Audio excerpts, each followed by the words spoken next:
네, 지금부터는 7장의 내용을 이렇게 다시 한번 복습하고 요약하는 시간을 갖도록 하겠습니다. 이전에 6장까지는 좀 내용이 그렇게 좀 이렇게 하드한 내용이 없었죠. 이렇게 어려운 내용이 없었는데 7장에 들어오면서부터는 조금 수식도 좀 나오고 약간 개념적으로도 좀 어려운 내용이 있다 보니까 여러분들이 아마 이게 그거 같고 저게 저거 같고 약간 헷갈릴 수가 있습니다. 그래서 한번 전체적으로 이렇게 한번 정리를 해보면 여러분들이 이런 내용을 우리가 그동안 배웠구나 하고 아마 그 요약이 잘 될 겁니다. 짧은 시간에 걸쳐서 그동안 했던 내용들을 한번 쭉 요약을 해보도록 하겠습니다. 전체적인 내용은 그동안 7장에서 했던 내용은 주로 이제 확률에 대한 내용들이었죠. 확률이라는 게 어떻게 정의되고 어떻게 계산하고, 그러다가 이제 뒤쪽에 가면은 조건부 확률 얘기가 좀 많이 나왔죠. 확률 중에서 조건부 확률은 언제 쓰이고 어떻게 쓰이나 하는 것들에 대한 내용들까지 해서 7장의 내용이 있는데요. 한번 전체적으로 요약을 한번 해보도록 하겠습니다. 먼저 이제 확률을 정의하기 위해서 우리가 몇 가지 중요한 용어들을 정의했었죠. 그래서 임의 현상이라는 것과 확률 실험. 확률 실험은 결과를 미리 알 수 없는 이제 그런 거를 우리가 확률 실험이라고 했죠. 주사위 던지는 거, 동전 던지기 뭐 이런 것들을 확률 실험이라고 했고, 이런 확률 실험을 한번 하는 것을 뭐라고 했죠? 시행, 트라이얼이라고 했고요. 이런 시행의 결과를 말 그대로 결과, 아웃컴이라고 했죠. 주사위를 한번 던지는 것, 시행입니다. 동전을 한번 던지는 것, 시행.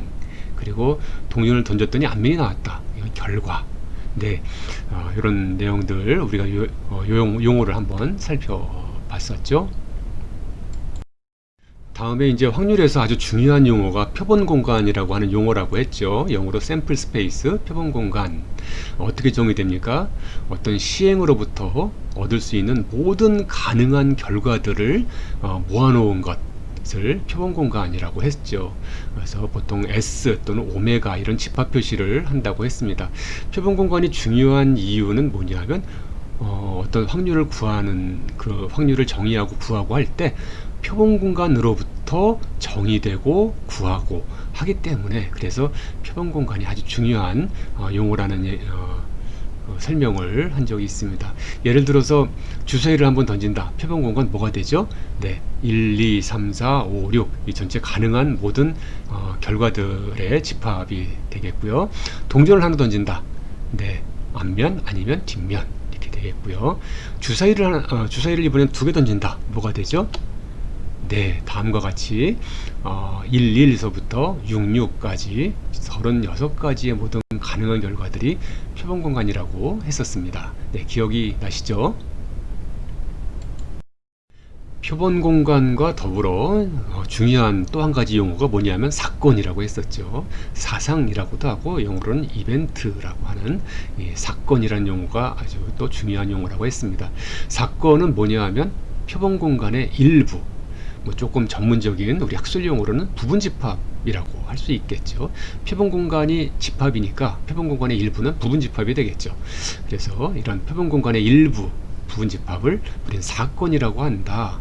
보통 A, B와 같은 이런 알파벳 대문자로 표시한다고 했고요.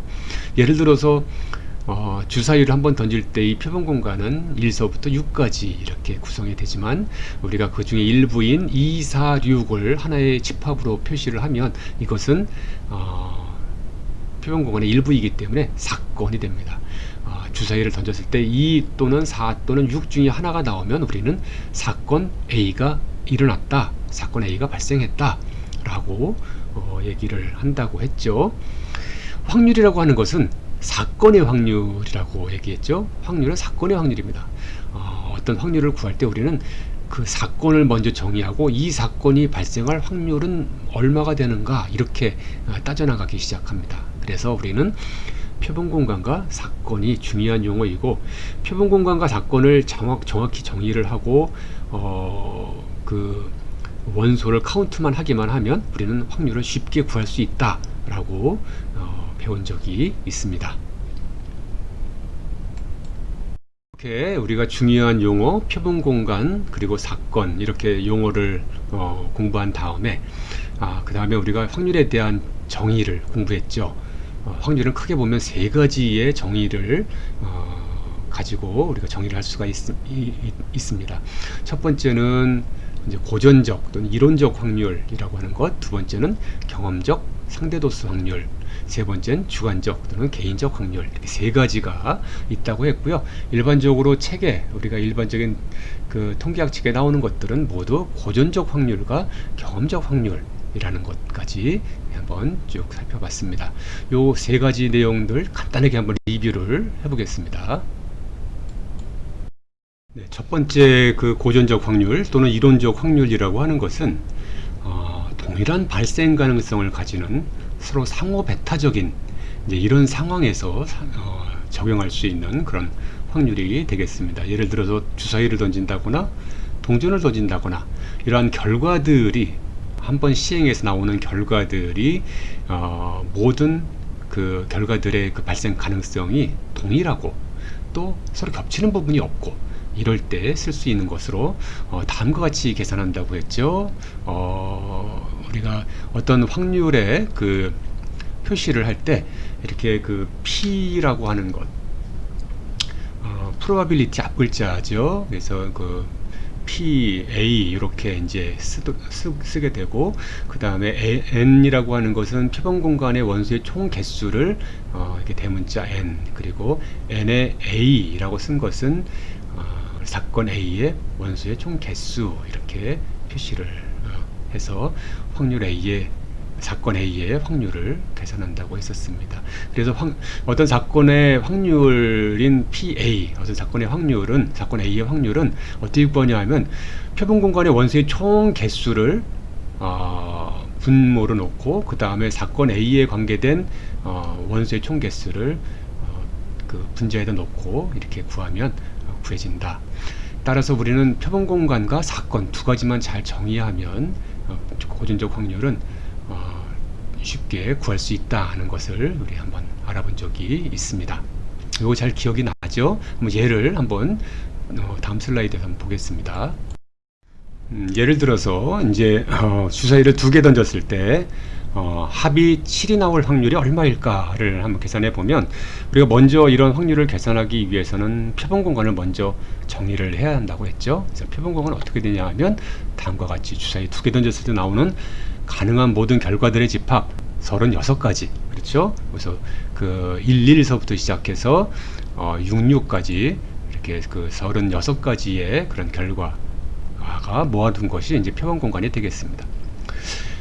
우리가 사건 A를 합이 7인 사건으로 이렇게 정의를 하면, 합이 7인 경우는 이 표본 공간 중에 어디에 해당이 되나 보면은 여기 16서부터 16, 25, 34, 43, 52, 51 이렇게 6개가 되겠습니다. 그래서 이것들은 모두 합이 7인 그런 경우죠. 그래서 전체 총 가지수가 여기 보면은 36가지가 되고요. 그 다음에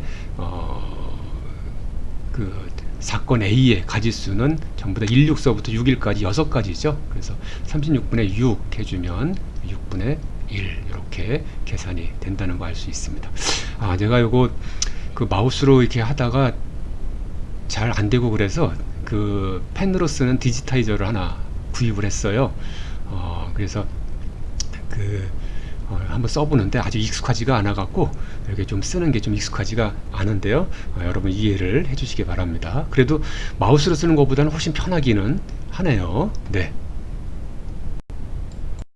두 번째인 경험적 확률은 상대도수로 구하는 확률이죠. 예를 들어서 구부러진 동전 이런 거는 동일한 발생 가능성이 아니기 때문에 미리 어떤 그 표본 공간의 개수와 그리고 사건의 개수를 카운트해서 구할 수가 없습니다. 이런 경우에는 어떻게 해야 될까요? 네, 던져봐야 되겠죠. 던져보고 그 빈도수를 측정해서 상대도수를 가지고 뭐 앞면이 나올 확률, 뒷면이 나올 확률 이렇게 계산할 수가 있겠고요. 예를 들어서 벤처기업의 생존 확률 이런 건 뭐 미리 계산이 안 되죠. 그동안 벤처기업이 몇 개가 있었고 그 중에 생존이 몇 개가 됐고 이런 것들로 이제 카운트해서 상대도수를 구하는 확률이 바로 경험적 확률이 되겠습니다. 이런 경험적 확률, 상대도수에 의한 확률도 우리가 실생활에서 아주 많이 쓰이는 확률이 되겠습니다. 그리고 경험적 확률을 얘기하면서 우리가 독립시행과 종속시행이라고 하는 용어의 중요한 용어라고 했죠. 이 중요한 용어 한번 알아두자고 해갖고 우리가 공부를 한 적이 있습니다. 독립시행은 뭐냐 하면 이전 시행의 결과가 다음 시행의 결과에 영향을 주지 않는 그런 시행을 독립시행. 예를 들어서 주사위를 던지거나 동전 던지는 것. 네, 이거는 첫 번째 던진 결과가 두 번째 던진 결과에 영향을 주지 않죠.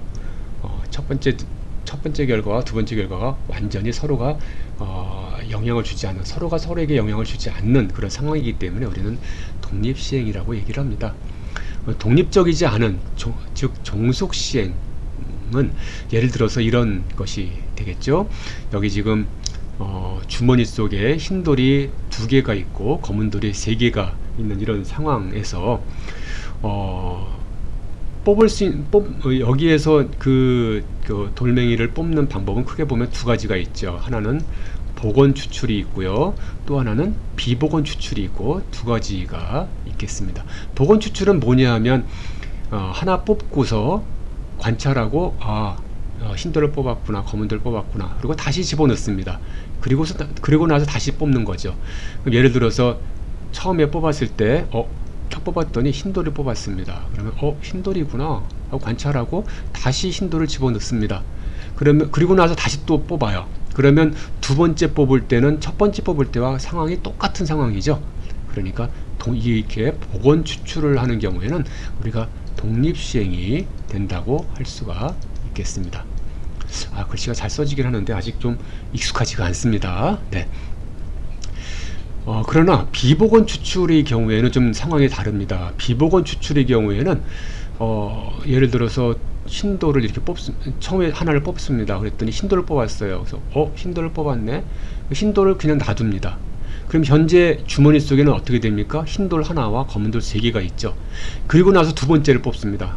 두 번째 뽑을 때 다시 흰돌을 뽑을 확률은 얼마가 되나요? 전부 다 4개 중에 우리 흰돌이 하나니까 4분의 1이 되죠. 그렇죠? 네. 그런데 만약에 복원을 했을 경우엔 흰돌을 뽑고서 흰돌을 뽑았구나, 그리고 다시 집어넣고 나서 두 번째 뽑을 때 흰돌을 뽑을 확률은 얼마가 됩니까? 네, 똑같은 상황이니까 5분의 2가 되죠. 서로 두 개가 다릅니다. 그렇죠? 처음에 무엇을 뽑았느냐에 따라서 이 확률이 달라지게 되죠. 처음에 흰돌을 뽑았다면 흰돌을 뽑을 확률이 4분의 1이 되겠죠. 처음에 검은 돌을 뽑았다면 흰돌을 뽑을 확률은 얼마가 됩니까? 4분의 2가 되겠죠. 네, 4분의 2, 즉 2분의 1이 됩니다. 서로가 다르죠.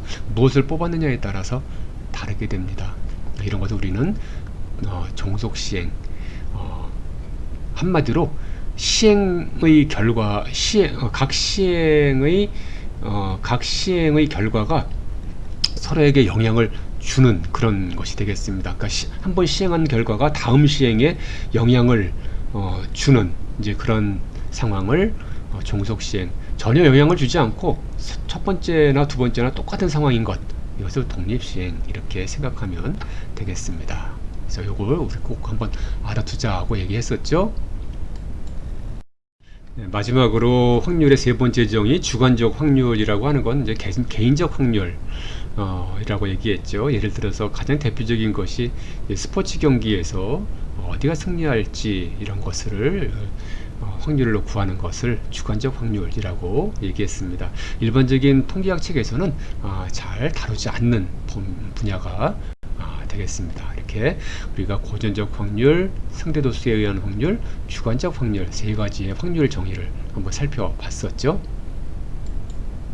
이렇게 그 확률을 정의한 다음에 우리는 다시 확률을 계산하기 위해서 몇 가지 기본적인 사항들을 공부를 했습니다. 그게 이제 확률을 계산한다는 것은 확률은 사건의 확률이기 때문에 사건을 연산을 해야 되잖아요. 그래서 그 사건을 연산하기 위한 집합 연산, 합집합, 교집합, 여집합에 대해서 알아봤었죠. 첫 번째 그 합집합이라고 하는 것은 뭐 여러분 이미 다 아는 그런 내용이죠. 그래서 그 합집합이라고 하는 것은 우리가 흔히 어떻게 표시하냐면 A 유니온 B 이렇게 표시하고 A 또는 B에 속하는 모든 것들을 우리는 합집합이라고 한다는 것. 뭐 다 알고 있는 거니까 이거 그냥 넘어가겠습니다. 네, 그리고 교집합이라고 하는 것, 사건의 교집합, 인터섹션이라고 하는 것은 우리 어떻게 썼었냐면 A 인터섹션 B 이렇게 쓰고 A와 B의 공통적인 그런 것을 우리는 그 두 사건의 교집합, 인터섹션 이렇게 얘기를 한다고 했죠. 벤 다이어그램을 그리면 이렇게 A와 B 이렇게 A와 B를 이렇게 그렸을 때 합집합은 이거 뭐 전체 다가 여기 어디든 속하는 것 전체 다가 이제 A 유니언 B가 되겠고요. A와 B의 인터섹션은 이렇게 겹치는 부분을 우리는 A와 B의 인터섹션 이렇게 정의를 한 적이 있습니다. 뭐 다 아는 내용이죠. 겹치는 부분이 없을 때 우리 어떻게 얘기하죠? 우리 보통 겹치는 부분이 없을 때 A와 글씨가 잘 안 써지네요. A와 B 인터섹션이 없다. 공집합 이렇게 쓰죠. 네. 이것도 이미 잘 알고 있는 것이니까 이렇게 넘어가도록 하겠습니다. 네, 마지막으로 세 번째 사건의 어떤 여집합, 콤플리먼트라고 하는 것은 그 사건 어떤 사건 A가 있으면 그 사건 A가 아닌 A에 속하지 않은 모든 것을 얘기합니다. 지금 사건 A가 이렇게 있으면 이 사건 A가 아닌 나머지들이 되겠습니다. 이런 것을 우리가 사건 A의 컴플리먼트 여집합 이렇게 얘기하고 보통 이렇게 쓰죠. A의 뭐 C 컴플리먼트 글자를 따서 또는 책에 따라서는 A의 뭐 프라임 이렇게 쓰기도 하는데 이게 조금 보기가 난 것 같습니다. A의 컴플리먼트 이렇게 되죠. 예를 들어서 주사위를 하나 던질 때 A라는 사건이 뭐 짝수가 나오는 사건이다. 그러면은 짝수가 나오는 사건이면 2, 4, 6이 되겠죠. 그러면 A의 컴플리먼트는 뭐가 되나요? 1, 3, 5가 되죠. 예, 나머지 이제 홀수 사건이 됩니다. 이것이 아닌 것들. 네, 이런 걸 우리가 사건의 여집합이라고 해서 확률 계산할 때 많이 사용하는 그런 관계가 되겠습니다.